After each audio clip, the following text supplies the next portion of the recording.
Sapiens, eu sou Ana Maria, médica com especialização em nutrologia e em revisão sistemáticas e meta-análises.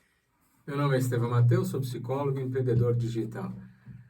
E sejam bem-vindos ao canal DR das Dietas. Ana Maria, eu estava lendo o script aqui que você fez e hoje a dieta é ausência de comida, é ausência de evento. As pessoas vão ficar respirando, é isso? Prato vazio. Prato vazio. E aí, me conta, como é que é essa dieta? Qual é? Na verdade, é uma estratégia alimentar, né? Chamada de jejum intermitente. Algumas pessoas, é mais conhecido no Brasil como jejum intermitente, né? Às vezes eles utilizam o termo tempo restrito de alimentação ou janela alimentar, né? Tem alguns termos que vocês vão aprender hoje aqui nesse vídeo. Então, o que a gente vai falar é o jejum intermitente, significa o período que a gente fica comendo e o período que a gente não fica comendo. Mas exatamente, conta a parte que a gente dorme, porque eu não fico comendo quando eu tô dormindo. Exato, conta, claro que conta. Você Isso pode... uma... já faz parte do jejum. Uma alavancagem de 8 horas quase, hein? É que, na verdade, assim, existem vários tipos de jejum, né? Várias estratégias. As pessoas consideram o jejum intermitente a partir de 12 horas de jejum, né? Legal. Mas as estratégias mesmo, vocês vão ver assim, tipo, como 14, 10, ou seja, 14 horas de jejum, 10 horas se alimentando, 16, 8, 18, 6, 20 ou 4 horas, e tem gente até que se alimenta uma vez por dia. Tem uma dieta, ficou mais famosa nos Estados Unidos, chama OMAD, que é One Meal a Day, que é uma refeição por dia, que seria a dieta dos guerreiros, que eles falam, que a pessoa comeria só uma vez por dia. Mas eu estava lembrando aqui, isso é milenar, viu? Porque nos livros religiosos tem Ramadã, religiões, né? Judaica, até a católica cita... religiões asiáticas, também budismo, cita um período de ficar sem comer, budismo também, as religiões da Ásia, então é um negócio bem antigo isso. Bem antigo. E se você pensar direitinho, até acredito, talvez evolutivo, né? Isso, é evolutivo, porque se você lá na época lá dos Homo sapiens, lá nos primórdios dos hominídeos, caçadores-coletores, não tinha comida todo dia, né? Então, se não tinha comida todo dia, a pessoa acabava com o jejum forçado. E aí, você raciocinando, isso significa que o nosso metabolismo está acostumado para jejum. Verdade, é uma conclusão errada? Não, é perfeitamente coerente. Inclusive, assim, poderiam ser até jejuns mais prolongados, né? 24 horas. Hoje em dia tem até umas estratégias, as estratégias de jejum também que fazem, tipo, você se alimenta 5 dias e fica 2 sem se alimentar. Porque talvez mas isso talvez reproduzisse o que aconteceu naquela época, né? Dos hominídeos, dos sapiens. A minha irmã conseguiu um tempo grande. Ela ligou a semana passada. Faz uns dias, umas semanas aí. Eu acho que ela passou de 36 horas. Nossa. Mas aí a pessoa tem que ter mais cuidados, assim, na hora de realimentar, enfim. Mas o jejum, assim, típico, durante as 24 horas, de você ir alargando um pouco mais de tempo sem comer e diminuindo a janela alimentar, isso aí pode ser feito com mais tranquilidade, assim. Então, esse jejum intermitente seria... E faz parte do ritmo circadiano, sim. O que é importante o ritmo circadiano? Ritmo circadiano é justamente isso. Evolutivamente, os animais, a maioria dos animais mamíferos e animais mais evoluídos, tem como se fosse um relógio interno que ele te orienta da hora de acordar, da hora de dormir, da hora de fazer a digestão, a hora até de ficar mais ativo para fazer atividade física, cortisol aumenta, tudo isso. Então, se a gente respeitar o ritmo circadiano em relação à luz do sol, sono, atividade física e alimentação, a gente já vai estar ficando mais saudável, entendeu? Então, o jejum intermitente seria uma janela de alimentação aumentada do que a gente está acostumado, porque todo mundo está comendo o dia inteiro e acaba comendo até de madrugada, sabia? Tem gente pessoas que acordam com pipoca para assistir filme de madrugada. Ou mesmo acorda com fome de madrugada, né? Que isso já é um indício forte de metabolismo alterado insulina e de alta, não é? do ritmo circadiano. Porque quando a insulina fica cronicamente alta, você fica com insulinemia crônica, né? Que faz parte da síndrome metabólica, né? Você fica com resistência à insulina. O que acontece? Você fica com fome o tempo todo. Porque ela botou a glicose para dentro, guardou, mas aí o que aconteceu? Você começou a ficar com fome, porque não está mais circulando. Então... Mas a insulina alta, não é como você disse no vídeo, acho que no vídeo passado ou nos vídeos anteriores, é um marcador de síndrome metabólica, né? Quando a gente fala em insulina, na verdade, eles consideram a glicemia, mas a insulina é o que está por trás de tudo. A insulina é o hormônio que a gente usa para tirar o açúcar do sangue, no caso, colocar o açúcar para dentro das células. Se esse hormônio está alto, você já está com um fator de síndrome metabólica. Já está com um risco para síndrome metabólica, E essa questão do jejum intermitente é interessante, que ele foi, na verdade, mais ligado com essa coisa de saúde, longevidade, não só para emagrecimento ou para correção de problemas de distúrbios metabólicos, mas tem uma ligação interessante que foi feita em 2016, aí foi quando também teve um boom muito grande dessa moda do jejum intermitente, vocês veem nas mídias sociais, porque em 2016 o Prêmio Nobel de Fisiologia, que é um japonês chamado Yoshinori Ohsumi, espero que eu esteja dizendo o nome dele certo, ele fez a interpretação do que seria um processo chamado autofagia. Depois a gente vai fazer um vídeo específico quando a gente falar de metabolismo, especificamente da autofagia. Mas autofagia significa autofagia de comer e auto de si mesmo. Então, como... Começa a comer a gordura? Começa a comer o que está errado. A gordura, na verdade, você metaboliza para criar energia através de oxidação lipídica. Mas a autofagia, ela é como se fosse uma reciclagem. Então, imagina aquela cabaninha metabólica que a gente tem um vídeo aqui explicando para vocês o negócio de acumular Posso energia colocar aqui o link dele agora? Coloque. Ok. E aí, o que acontece? Na cabaninha, o que você precisa? Às vezes, você precisa consertar alguns móveis, consertar algumas paredes, fazer uma manutenção da casa. E a autofagia é isso. Você vai pegar, sabe, vai limpar também a sujeira da casa, tirar, então Fazer um rotor-router, limpar o que está ruim. E aí você faz o quê? Você pega proteínas que estão deformadas, às vezes até DNA que está quebrado, e você limpa. Então, teve uma associação muito grande com essa interpretação do Prêmio Nobel da autofagia, a capacidade que a célula tem de se limpar e reciclar as proteínas, as coisas que estão erradas lá dentro, com a possibilidade de você ficar com mais longevidade, uma longevidade mais saudável. Então, tem investigação para câncer, para um bocado de coisa assim em andamento. É bem interessante o aspecto da autofagia. E aí, a insulina, o que é que ela faz? Quando você está comendo o tempo todo e a insulina está alta, ela não deixa a célula repousar. Não, ela está sempre guardando e trabalhando. A célula está sempre trabalhando. E o ritmo de vida, no ritmo de vida moderno, Ana, as pessoas não têm tempo nem para pensar.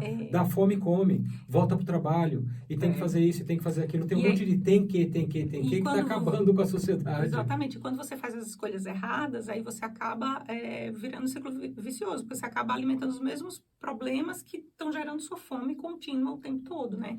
Então, por exemplo, só para a gente finalizar o negócio da autofagia. A autofagia não é só o jejum intermitente que pode provocar autofagia, mas você fazer atividade física, você dormir direito, porque durante o sono, você induz limpeza do corpo também, inclusive toxinas cerebrais. Isso a gente poderia ter um vídeo disso.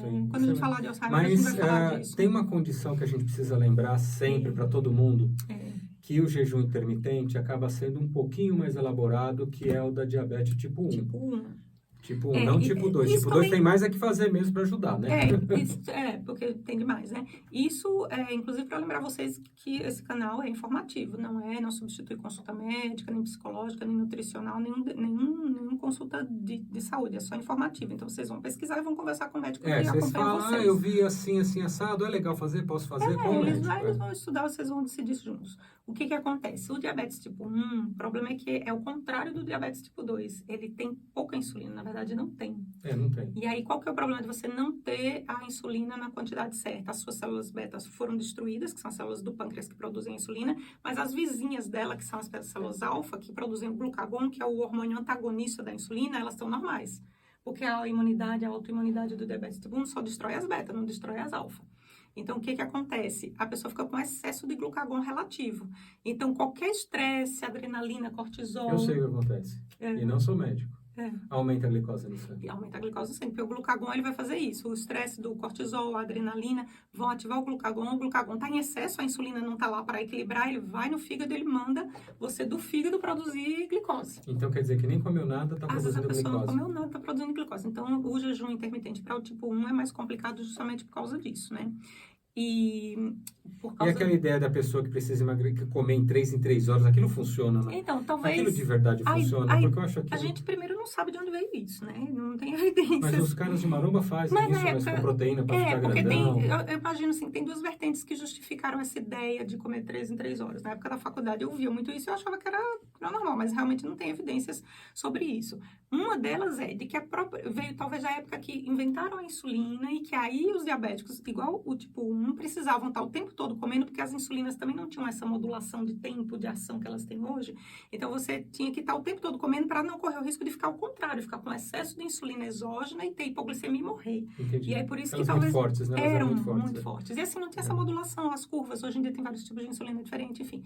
E aí, o que que acontece? A outro aspecto de dar esse boom de comer de 3 em 3 horas foi, claro, que, obviamente, existe interesse comercial de se vender comida, né? Tem isso, Sim, mas a isso gente não nunca é o pode caso, descartar. Mas os bodybuilders dos anos 70 descobriram exatamente Então, mas era em isso. 4 em 4 horas, Porque mas isso era aumenta a proteína, janela não era... anabólica. Era mais proteína, não era um Exato. monte de carboidrato. Porque se fizesse comendo um monte de carboidrato, Eles iam ficar gordos, não eles iam ficar ficariam musculosos. gordos, Essa é a minha parte de falar. Não, essa parte da É essa aqui, ó. Questões de script, gente, aqui. Não, mas é isso, eu acho que veio dessas duas questões. Tanto da questão, o medo, mas especificamente para diabéticos, né? E tipo 1, na verdade, que precisa realmente estar com insulina o tempo todo.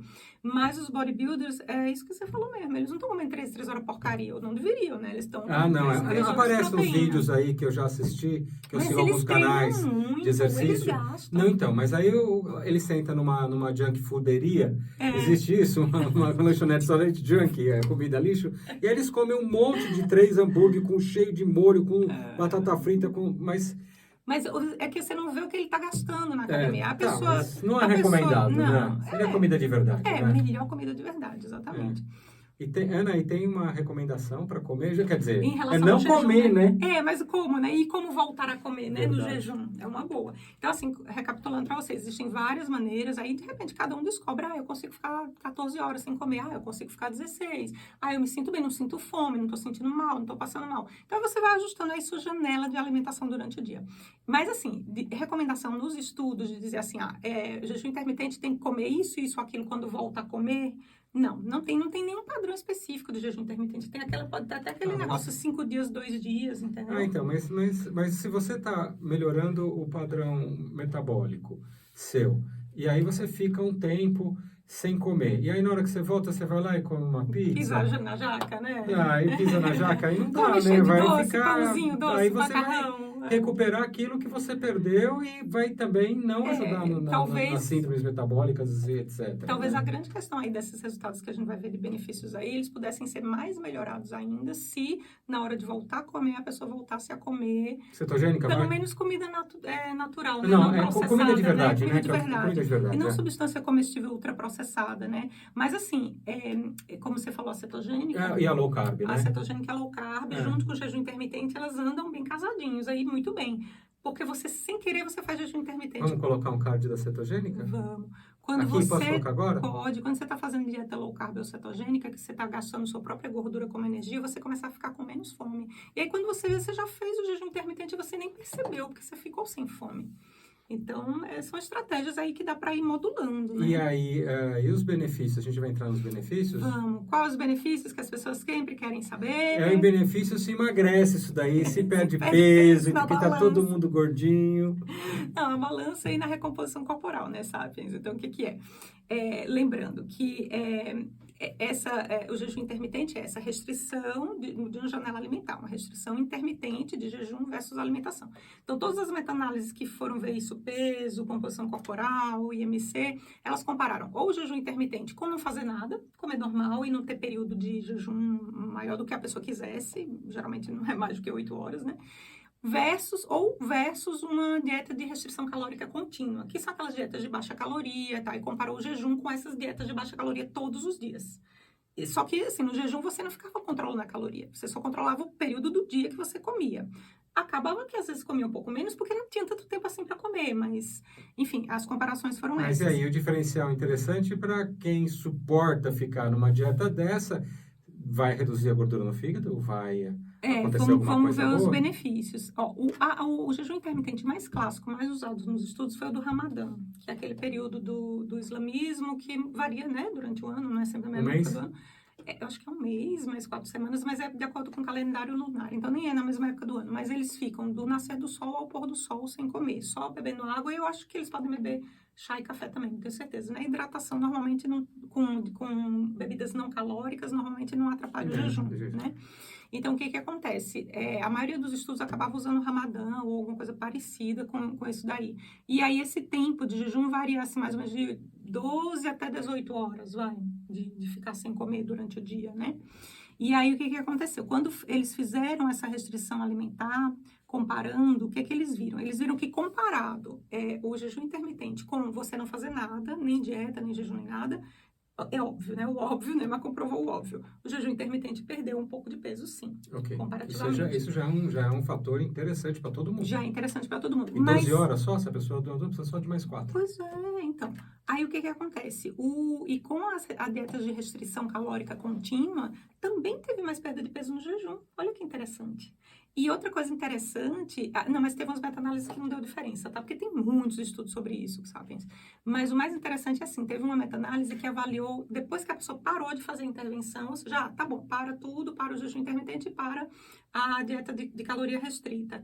Aí, o quanto que a pessoa voltava a engordar depois. E as pessoas que fizeram jejum voltaram menos a engordar do que quem fazia muita restrição calórica que depois descontou e voltou a comer tudo de novo, entendeu? Então, isso é muito bom para quem está com sobrepeso, síndrome metabólica ou obesidade. Obesidade. Então, uma das revisões mostrou que melhorou a massa gorda também, diminuiu. E uma delas falou que poderia diminuir a massa magra, mais 600 gramas de média, então não é muito também. E outra até não viu diferença em massa magra. Então, fígado gorduroso? Interessante. Só mais uma coisinha. Até em pacientes saudáveis não obesos, que eram aqueles que faziam Ramadã, não necessariamente precisavam perder peso, até eles perderam peso. Perderam 1 quilo de peso em média. Ah, que bom. Que às vezes a pessoa precisa, mas não sabe, né? Aí, fígado gorduroso, que é outra questão também muito prevalente, principalmente quem tem obesidade, sobrepeso e síndrome metabólica. O que aconteceu? 2 revisões sistemáticas viram realmente melhora nas enzimas hepáticas, até na rigidez do fígado. E na quantidade de gordura dentro do fígado. Isso é muito legal, porque é uma doença que está expandindo muito, pré-cirrótica, que está expandindo em muita gente. Aí a pessoa vai lá, até uma pessoa nova, adulto jovem, estou com gordura no fígado, não sabe por quê.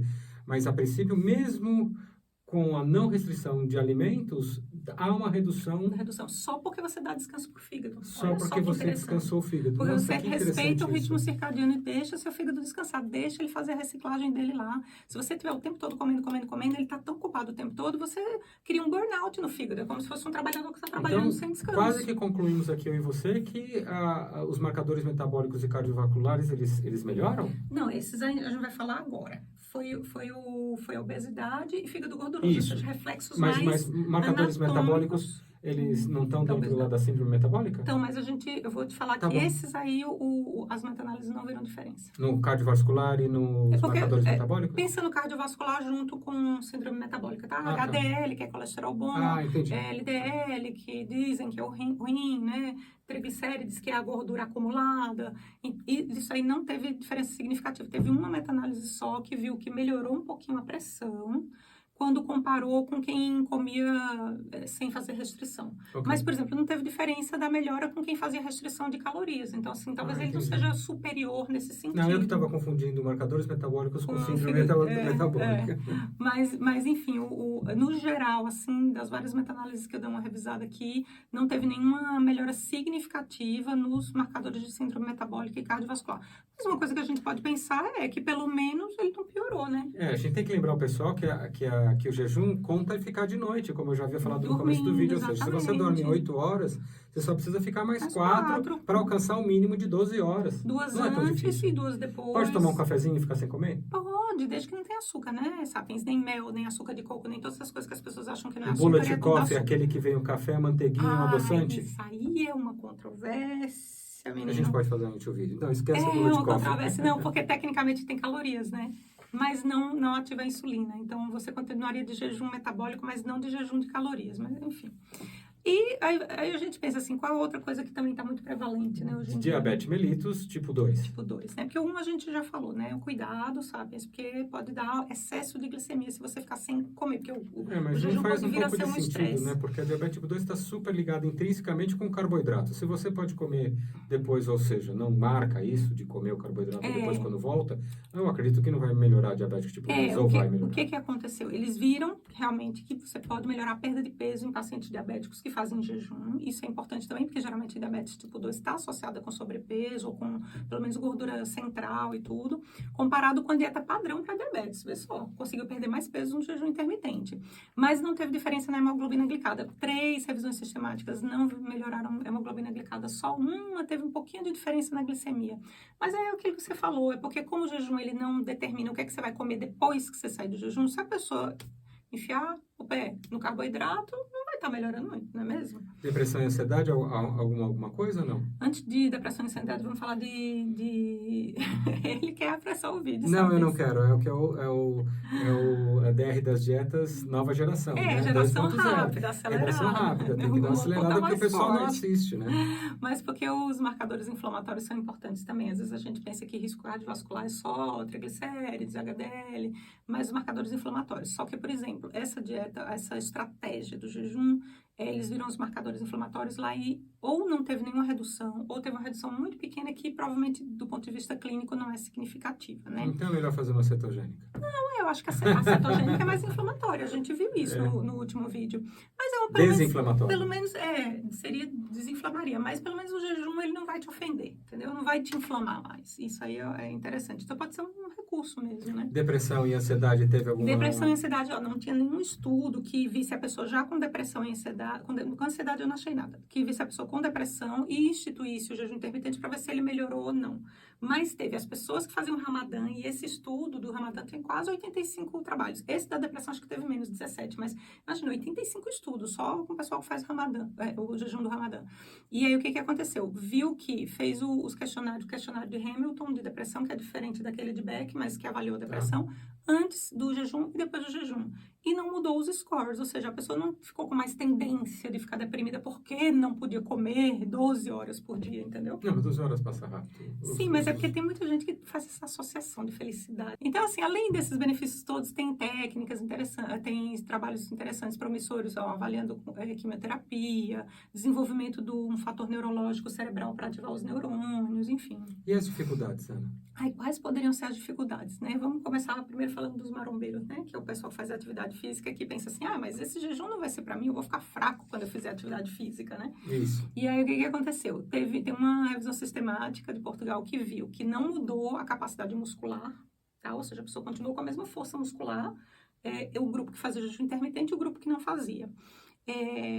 E em relação à performance, isso é musculação, em relação à performance aeróbica, essas coisas aí, muito conflituosos os estudos.